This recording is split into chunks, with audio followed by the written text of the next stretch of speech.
గురువు సమీపంలో వచ్చాము, దర్శనం చేశామంటే కష్టాలు పోతాయా ఏమిటి? పోయాయి కాబట్టి వచ్చాము ఇక్కడికి, అంతే. పోతాయా ఎందుకు? పోతాయా ఎందుకు? ఆ మాట ఎందుకు అసలు? అందులో ఆ ప్రశ్నే వద్దు. నమ్మకం పూర్తిగా.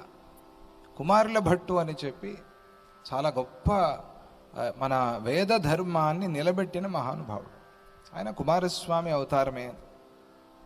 ఆయన కొంతమంది పాఖండులు వేదాన్ని తిట్టేవాడు.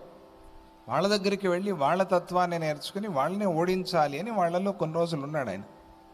వాళ్ళు వేదం తిడుతూ ఉంటే ఈయనకి కన్నీళ్ళు వచ్చాయి ఒకసారి.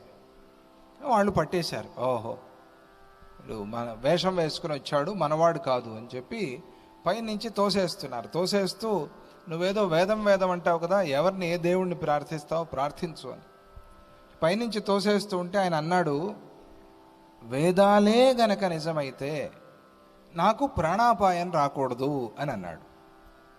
తోసేశారు. పడ్డాడు. పడితే ఒక కన్ను పోయింది ప్రమాదంలో.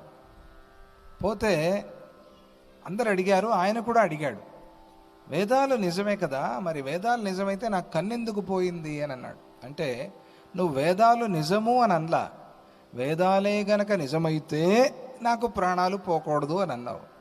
అయితే గీతే ఏమిటి? వేదాలు నిజం అని అనుండాలి, నువ్వు అనలా. కాబట్టి ఒక కన్ను పోయింది, బయటపడ్డావు అని. చావు తప్పి కన్ను లొట్టబోయింది అనే సామెత తెలుగులో అక్కడి నుంచే పుట్టింది.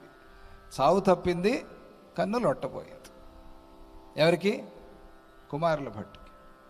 అందువల్ల పూర్తి విశ్వాసం, అయింది అవుతుంది అంతే.